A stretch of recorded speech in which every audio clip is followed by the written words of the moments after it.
क्या आप जानते हैं आकिब जावेद कौन है? क्या आपको पता है कि अज़हर अली कौन है, असद शफीक कौन है? और क्या पाकिस्तान की जो सिलेक्शन कमेटी है, वो जो पीसीबी ने प्रेस कॉन्फ्रेंस की टीम अनाउंस करते हुए, उनमें से कहीं पे भी वो पाए जाते हैं या नहीं? दो लोग आते हैं प्रेस कॉन्फ्रेंस करने। एक जो कि एडवाइज़र हैं चेयरमैन के, आमिर मीर साहब, और दूसरे सुमैर अहमद साहब जो कि सीईओ हैं पाकिस्तान क्रिकेट बोर्ड के। सेलेक्टर्स क्यों नहीं आए? टीम सेलेक्ट करना सेलेक्टर्स की जिम्मेदारी है, प्रेस को जवाब देना सेलेक्टर्स की जिम्मेदारी है, ताकि वो जस्टिफिकेशन दे सकें और बता सकें कि कौन से प्लेयर शामिल हुए हैं और कौन से ड्रॉप हुए हैं, उनकी रीज़न क्या है और क्यों उनको ड्रॉप किया गया है या क्यों उन्हें रेस्ट जो है वो दिया गया है। इन सब के जवाबात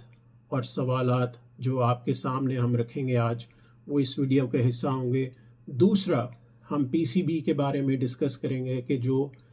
चैम्पियंस क्लब,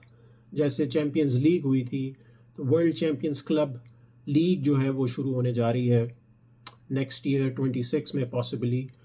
वहाँ पे पीएसएल की टीम जो है वो क्यों नहीं ऐड हुई पाकिस्तान की। और लास्ट में हम बात करेंगे कि पाकिस्तान क्रिकेट बोर्ड के जो डिसीजंस हैं, उनसे पाकिस्तान की जो क्रिकेट टीम है उस पर क्या इम्पैक्ट पड़ा। सो चलते हैं पहले टॉपिक की तरफ कि कहाँ पे थे आकिब जावेद, कहाँ पे थे असद शफीक, अज़हर अली, अलीम डार, जो कि सिलेक्शन कमेटी का हिस्सा हैं, और वो गायब थे। सिलेक्शन कमेटी टीम सेलेक्ट करने के बाद प्रेस के सामने नहीं आती। दो लोग आते हैं और वो डिस्कस कर रहे हैं पाकिस्तान टीम के बारे में, और पाकिस्तान टीम के बारे में जब वो डिस्कस कर रहे हैं, उनसे पूछा जाता है कि शाहीन आफरीदी को टीम में शामिल नहीं किया गया, उस पे उनका कोई जवाब नहीं होता। फिर उनको प्रेस कॉन्फ्रेंस के एंड में याद आता है कि जी हमारे कैप्टन भी हैं जो कि टीम के साथ जा रहे हैं, जिनका नाम सलमान अली आगा है। शुक्र है उन्हें नाम याद रह गया। उसके बाद ये पता चलता है कि पाकिस्तान की जो सीरीज़ है वो एक्चुअली 16 जुलाई को शुरू हो रही है। फिर करेक्शन आती है, नहीं 20 जुलाई को होगी। हालांकि बोर्ड्स को तो ऑलरेडी पता है कि टीम जो है वो जा रही है अराउंड दैट टाइम, और 20 को पहला मैच हो रहा है बांग्लादेश के साथ। सो कोई किसी किस्म का होमवर्क नहीं किया हुआ था, और जो लोग सामने आए पीसीबी की तरफ से, इट लुक्ड वेरी अनप्रोफेशनल। और एक दुनिया का आप चौथा बड़ा बोर्ड हैं after India, Australia, England, Pakistan का बोर्ड जो है वो चौथे नंबर पे आता है, जहाँ पे आईसीसी जो है वो प्रॉफिट शेयरिंग जैसे करता है, तो उसका जो मॉडल है उसमें पाकिस्तान चौथे नंबर पे आता है उस रैंकिंग में। और आप ऐसे लोगों को सामने लेके आ रहे हैं जिन्होंने कोई होमवर्क ही नहीं किया हुआ, जिनको पता ही नहीं है कि टीम में एक बंदा जो सेलेक्ट नहीं हो रहा उसकी रीज़न क्या है, और जो एक्चुअल जिस सीरीज़ के लिए आप टीम सेलेक्ट करके बता रहे हैं वो सीरीज़ शुरू कब होनी है, आपको ये भी नहीं पता। So this is outrageous, this is absolutely ridiculous and unprofessional behaviour by Pakistan cricket board. और आकिब जावेद जो कि वैसे तो प्रेस कॉन्फ्रेंस के लिए आते हैं, जो स्किल्स के ऊपर जो उन्होंने स्किल्स के ऊपर जो पाकिस्तान क्रिकेट बोर्ड ने जो एक शुरू किया हुआ था कैंप, उस कैंप में उसकी इख्तिताम पे आकिब जावेद आके प्रेस कॉन्फ्रेंस करते हैं, और अब्दुल रज़ाक भी आते हैं, और बाकी जो और भी लोग जो वहाँ पे शामिल थे वो लोग भी आके प्रेस कॉन्फ्रेंस करते हैं और बताते हैं कि उन्होंने क्या क्या किया, क्या नहीं किया। लेकिन जहाँ पे उनकी ज़रूरत है, जो कि वो part of the selection committee है, वहाँ पे वो नहीं आते। तो सोर्सेज जो समझ में आ रही है वो ये है कि पाकिस्तान की सिलेक्शन कमेटी को इस प्रेस कॉन्फ्रेंस के बारे में ज़्यादा इन्फॉर्मेशन ही नहीं थी, पता ही नहीं था कि ये प्रेस कॉन्फ्रेंस होने जा रही है और ये टीम सिलेक्शन के ऊपर प्रेस कॉन्फ्रेंस होने जा रही है और ये टीम अनाउंस होने जा रही है इस प्रेस कॉन्फ्रेंस में, which is again unprofessional approach by PCB. So जब इतना कुछ ख़राब है तो आप कैसे एक्सपेक्ट करते हैं कि टीम जो है वो जाकर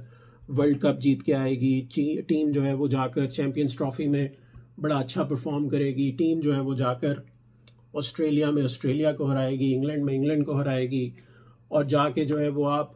वर्ल्ड बीटर्स बन जाएंगे? कैसे होगा ये पॉसिबल नहीं है। जब आप प्रोफेशनली एक इदारा चला ही नहीं रहे तो आप कैसे एक्सपेक्ट कर सकते हैं कि उसकी परफॉर्मेंस जो है वो टीम जो एक्चुअली है उसके ऊपर रिफ्लेक्ट नेगेटिवली नहीं होगी? वही कुछ टीम में होता है, फिर ऐसे लोग आते हैं और फिर चले जाते हैं, कुछ लोग जो है वो टीम का हिस्सा बन जाते हैं बिना किसी रीज़न के और बगैर किसी वजह के, और पता चलता है कि टीम में वो सेलेक्ट हो गए हैं और जो लोग ड्रॉप हुए हैं उन्हें पता ही नहीं होता। जैसे कि अब 2 प्लेयर्स जो कि कल पाकिस्तान के स्क्वाड में अनाउंस हुए, जिसमें अहमद दानियाल हैं और सलमान मिर्ज़ा हैं। अब ये किस पीएसएल की टीम की तरफ से खेलते रहे, ये आप लोगों को पता ही है। अहमद दानियाल जो है वो लाहौर कलंदर की तरफ से खेलते रहे, फिर उसके बाद सलमान मिर्ज़ा वो भी लाहौर कलंदर की तरफ से खेल रहे थे इस सीज़न में। सो वहाँ पे जो सेलेक्टर है वो आकिब जावेद है। जब आप 2 प्लेयर जो है वो सेलेक्ट करते हैं, जिसमें Salman Mirza I can give कि वो उन्होंने जो लास्ट जो 4 गेम्स खेली थी उन्होंने अच्छी परफॉर्मेंस दी थी,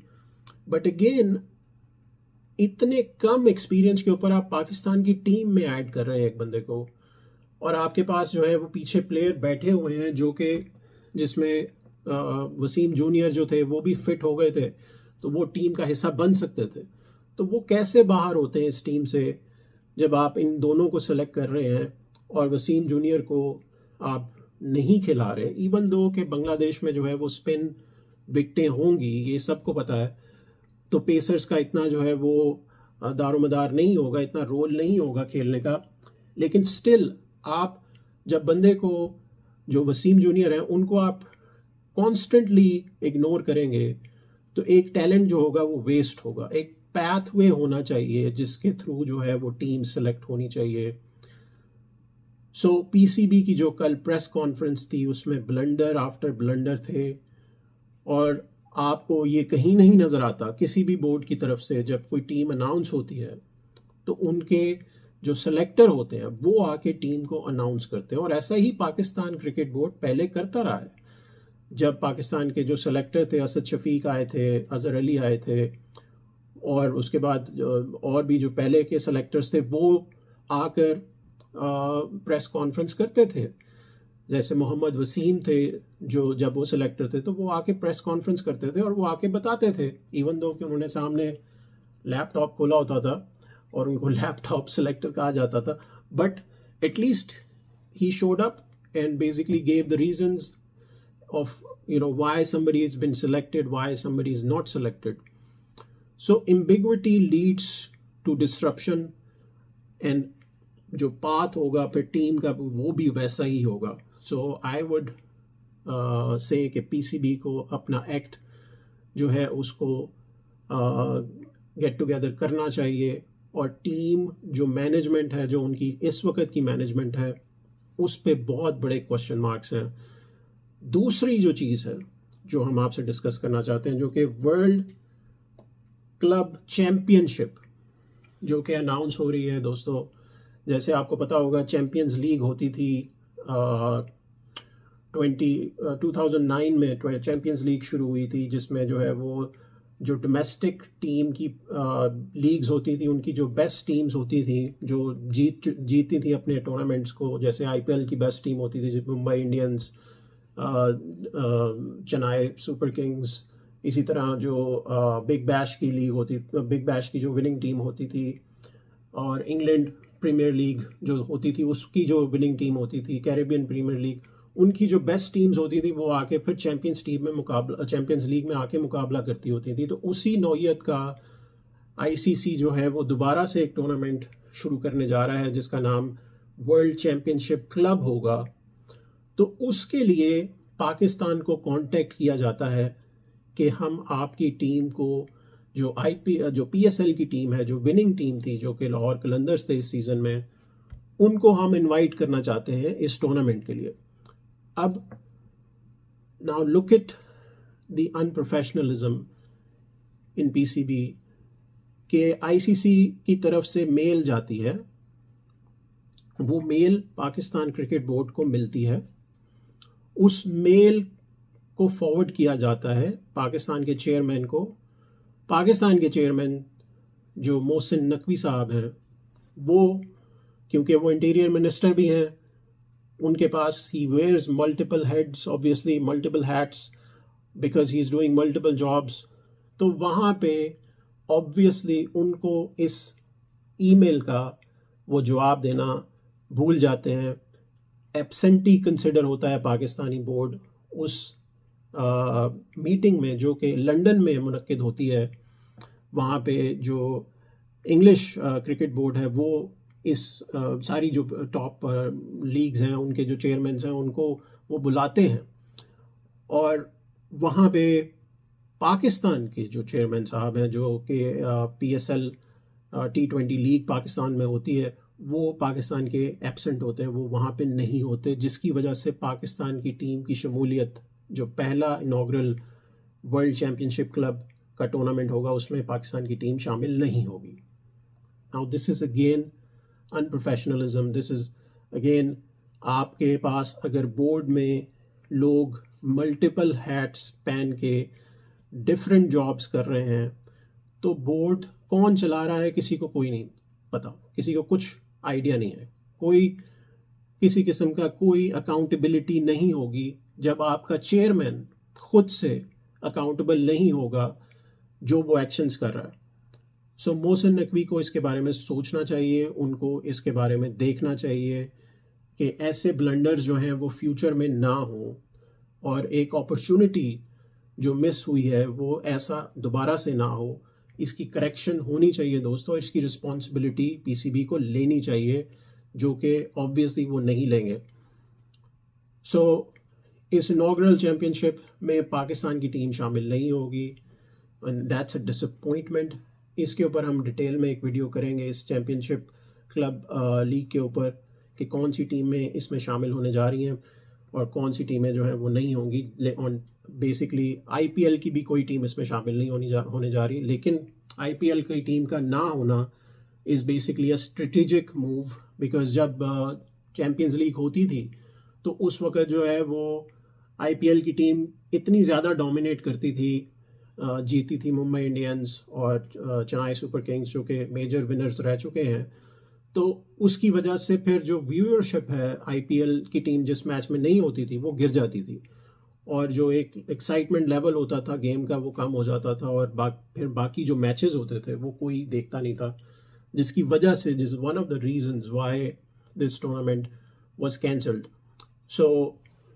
इस स्ट्रेटेजिक रीज़न की वजह से बीसीसीआई ने डिसाइड किया था कि हम आईपीएल की कोई टीम पहले टूर्नामेंट में जो 26 में शुरू होगा उसमें हम नहीं रखेंगे, लेकिन बाकी बोर्ड्स की टीम जो है वो शामिल हों ताकि एक इक्वल प्लेइंग फील्ड हो सबके पास, और बाद में आईपीएल की टीम भी शामिल हो सकती है। So BCCI made that decision consciously, उन्होंने देख के सोच समझ के डिसाइड किया, नॉट लाइक पीसीबी जो कि सो रहे थे, पता नहीं क्या कर रहे थे, किसी और चीज़ में बिजी थे, ईमेल का जवाब देना भूल गए। कमाल है यार, आपने ईमेल चेक ही नहीं की, अपना इनबॉक्स चेक ही नहीं किया आपने, और आपने देखा ही नहीं कि आपको कहाँ से इनवाइट आ रहा है। सो कैसे हम ऐसे ट्रस्ट कर सकते हैं बोर्ड के ऊपर जब ऐसे फाइनल डिसीजंस हो रहे हों। दूसरी तरफ जो तीसरा हमारा टॉपिक है वो बेसिकली है कि प्लेयर्स के ऊपर क्या इम्पैक्ट हो रहा है। यहाँ पे जो एक पॉजिटिव चीज़ है दोस्तों वो मैं आपसे ज़रूर शेयर करूँगा कि जो पहले होता रहा है जैसे बाबर आजम रिजवान जब कैप्टन थे T20 के, तो उस वक्त सबसे पहले जब कोई प्लेयर ड्रॉप होता था या कोई भी प्लेयर टीम में सेलेक्ट नहीं होता था, तो उस वक्त सबसे जो मेन रीज़न होती थी वो ये होती थी कि टीम के जो मेंबर्स हैं जो ड्रॉप हुए हैं उनको कोई रीज़न नहीं दी जाती थी प्रॉपर कि वो क्यों टीम से ड्रॉप हुए हैं। और दूसरा, जो टीम में शामिल होते थे उनको ये नहीं पता होता था कि हम शामिल हुए क्यों हैं, उसकी रीज़न क्या है। So at least in this selection Salman Ali Agha professionally और जो पाकिस्तान के कोच हैं माइक हैंसन, उन्होंने एक अच्छी अप्रोच की कि वो they reached out to the players like Hasan Ali, they reached out to the players like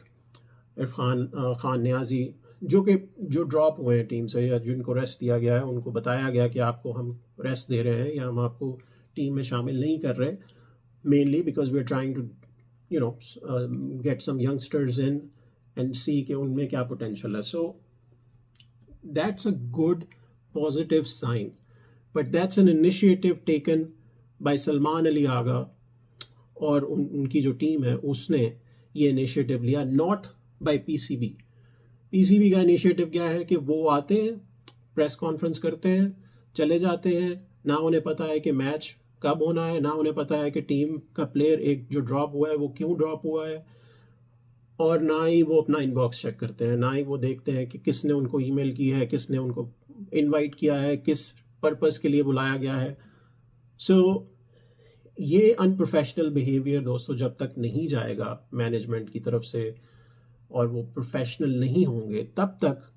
आप अगर ये एक्सपेक्ट कर रहे हैं कि पाकिस्तान की टीम जो है वो जाकर वर्ल्ड बीटर बन जाएगी,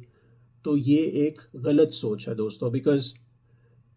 टीम को उसके मोराल को हाई करने के लिए अगर मैनेजमेंट उसकी बैकिंग में हो और पूरी तरह से सपोर्ट मिल रही हो, तो फिर एक क्लैरिटी आती है टीम के विजन में भी और मैनेजमेंट के विजन में भी, जिसको लेके फिर टीम्स जो हैं वो आगे मूव करती हैं और कोई गेम प्लान सेट करती हैं कि हमने एक साल में ये करना अचीव है, दूसरे साल में ये अचीव करना है, 5 साल में ये अचीव करना है। यहाँ पे जब आपको यही नहीं पता कि आपने अब आगे 2 महीने में क्या करना है या आपने जो है वो आगे इवन 2 दिन बाद क्या करना है, तो आप साल की प्लानिंग या 5 साल की प्लानिंग आप कहाँ पे करेंगे। सो मैंने सोचा कि इसके ऊपर एक वीडियो मैं आपको करके बताऊं जो एक बेसिकली फॉल आउट है from the press conference yesterday that PCB did, और उसके जो आफ्टर इफेक्ट्स हैं, जो आफ्टर शॉक्स हैं जो कि आते जा रहे हैं। So thank you again for liking the video.